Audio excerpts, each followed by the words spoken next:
We're going to fix a problem here, and I think it's AdBlue related. Yeah, government juice in other words.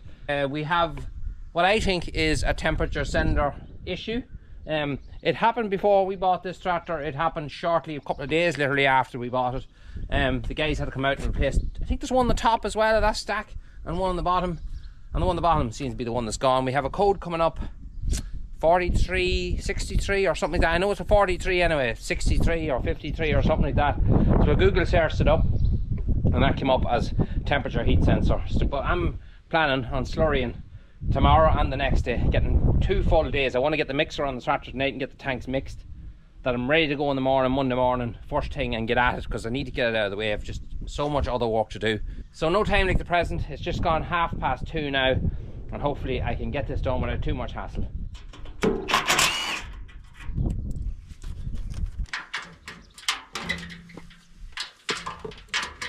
Right, well that's a bit awkward. I have to find something else and take it off a bit easier.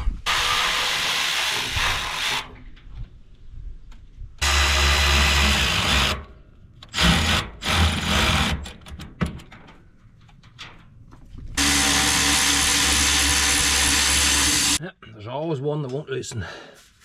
No matter how much I batter it, it would not come off.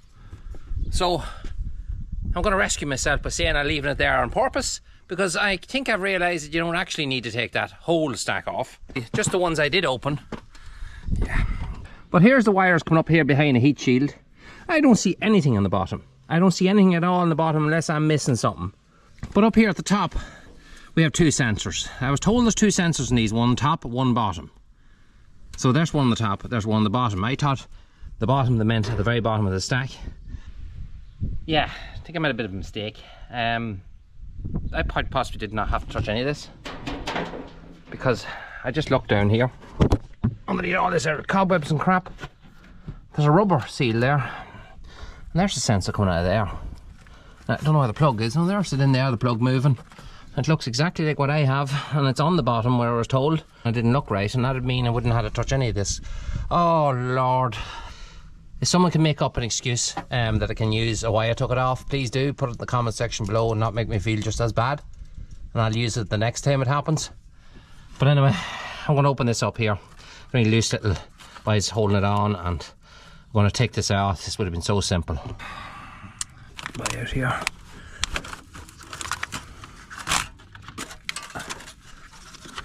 There we go. Slide him down. Ah, there's our sensor there, right in front of us.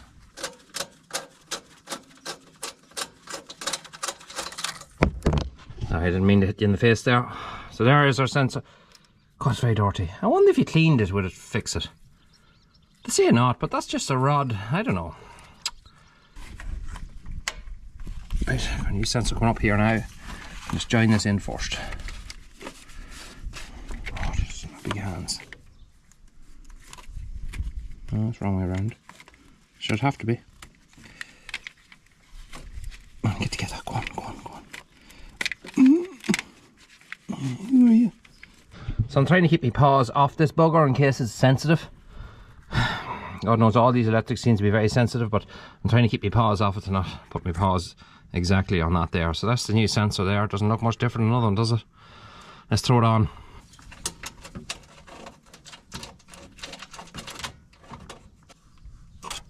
Right, we have all my embarrassment put back together again. And the whole exhaust is back fit. It took a bit of time to put that back on. Had to put a ratchet strap around to pull it together. So I get all these screws back in again, but it's back together again the way it should. Our sensor is now in. All that's left to do is get on the tractor now and test it, and it's as simple as that. I won't know by just starting it. I'll have to run it for a few minutes, so I'm going to put the agitator on it. Fingers crossed, all is sorted. I've been mixing slurry here for the past 15 minutes. And that's long enough. Normally 5 minutes of normal use. Even you were just driving the road, 5 minutes and that sensor would be on. It'd be giving you an error code. But I'm just looking at the dash here and it's lovely. No error codes. So problem is fixed. I could have chose to skip all the bits where I made the mistake of putting on or taking off the stack, I should say. But I think it's fun to show it, and it's important to show it too, because a lot of people do ask you, where did you learn to fix your own tractors, or did you do some time as a mechanic? No, mechanics would look at this and say, that's this real basic stuff. So it is, real basic. But I've always liked to fix my own stuff, and I've always did that since I was a child. I always like to pull stuff apart and put it back together again. Most of the time I got it back together again. Not always, but making me mistakes like that gets you thinking, because if I had to do that again now, I know exactly how to do it. I should have looked at it properly before I took it apart, because I understood that wire was at the bottom of that exhaust, not in next to the block of the engine where it was. And that would have saved me a huge amount of time, because that job took me 2 hours, should have took me 30 minutes or less, way less.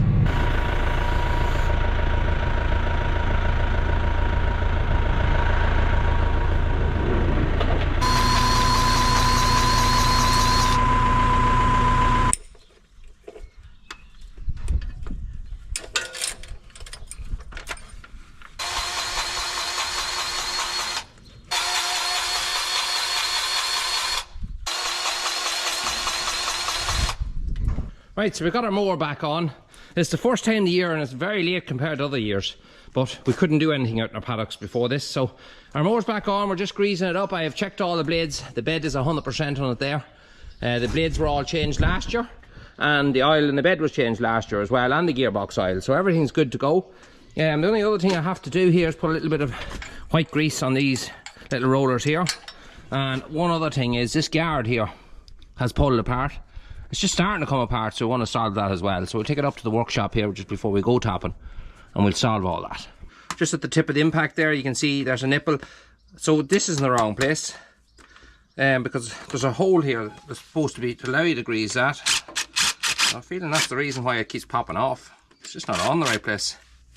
That could be my fault. Let's take this off. Completely screw it around. There's the hole there. Let's take this safety chain off for starters as well. I know there's a groove there that should be in, and it's not. Let's see, can we get it back into that groove? Unless it's broken. That goes in there.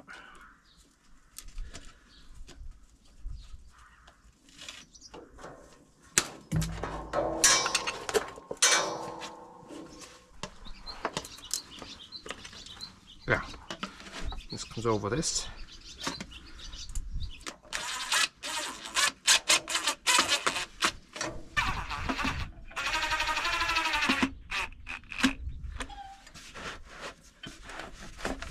Just one more.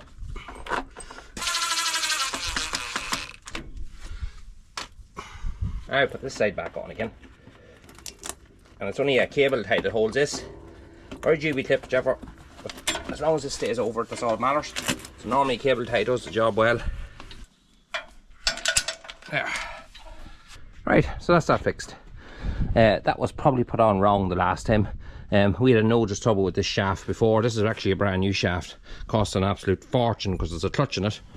But the last shaft that was in it, the original one that came with it, this bolt here opened, or this pin came out I should say, when I was in the middle of mowing the field, and the mower came straight out. The shaft pulled apart in the middle. It spun like mad, and lucky it didn't wreck the back of the tractor, but it broke the shaft, bent the whole shaft in bits. So you end up having to buy a new shaft for it, which wasn't a good day. But look, I have a bolt in it now. So the clip was in it before, but now there's a bolt in it, so it'll not come out as easy. But it's back together again. But when I was putting it back, this is the old original sleeve. I had to kind of adapt it because the other shaft was slightly different, and I probably didn't put it on right. And that could be why it loosened like that. But it's fixed now and it's fixed right. Although I'm busy and I'd rather get at the job that I need to get done, it didn't take very long. And you know what? In the long run, if you run that the way it was, maybe even after the next field I do, it'll probably shook us apart and then broke this thing into bits. And then it wouldn't have been able to be fixed. And the next thing comes on the next time, you forget about it, and you know how it happens. So it's better off when it comes to them old shafts to fix them when you can. If you get a chance, fix them.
We'll stick this one on.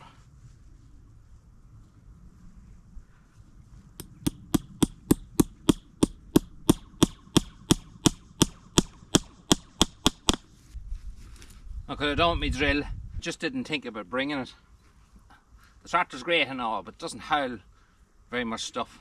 There's no rim really around your legs, and you put it in the front of the bucket, it gets spilt everywhere. That'll keep that right. At least I've gained 2 more pegs back. A few people ask me about these different pegs that I use. These are, I don't know who makes them. I just buy them locally. There's blue tops, there's white tops, I've seen black tops. I don't know what the difference of them is, but these are heavier than the ones that I get, the white ones I get. A lot stronger, but they still have the same fault where they bend at the bottom because you're trying to get them into hard ground.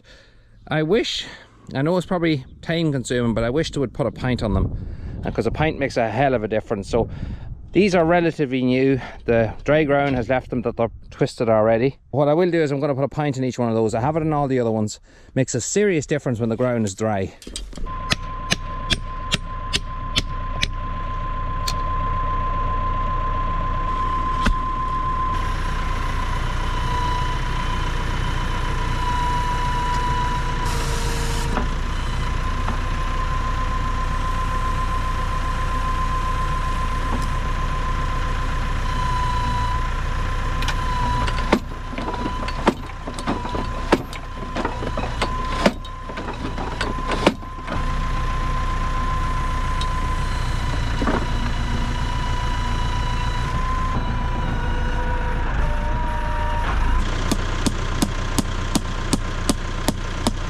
Right, so it's after dinner now. I threw the old hat on. It's a wee bit sunny, and we're at now kind of a dusty job here anyway, so I want to keep the dust off the bald patch. Anyway, this is a corner here that I need to definitely do something with. I have a white tape up here far too long, because like many things it just got me out of a hole, but this is a hole that needs to be fixed, and the hole again is caused by the same problem, completely rotted out posts. So I need to come in here with the front loader. I need to knock back a few of these bushes first so I can get in. I have the little multi-attachment thing, can't remember the name of it, but I have the yoke with me here. I'm going to put on the chainsaw head on it. We're going to knock back some of these bushes out of the way. We're going to clear an area to get in here with the post driver without this stuff hanging over us. And I'm going to push this and clean this up with the front loader, just to get in as far as we can into that corner. There is wire there, if you can see it, in the field opposite. But this is a neighbouring field here, and you can see this area. The wire is just on the ground, and you can't have that, so that's why I put that tape across there. So a cow would definitely walk across there, and she would pull the elder clean off herself by doing so. So it's a thing that needs to be fixed. Let's tear into it.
brave old hole in here. It's hard to get in at, and it's big hump of embankment here as well, which I don't want to be ploughing out really with the front loader, because I want to actually put a hedge back in here. Maybe plant a little bit of white thorn the whole way around here come the autumn time, and just ticking this up, because there really is no hedge there. Winds are not a hedge.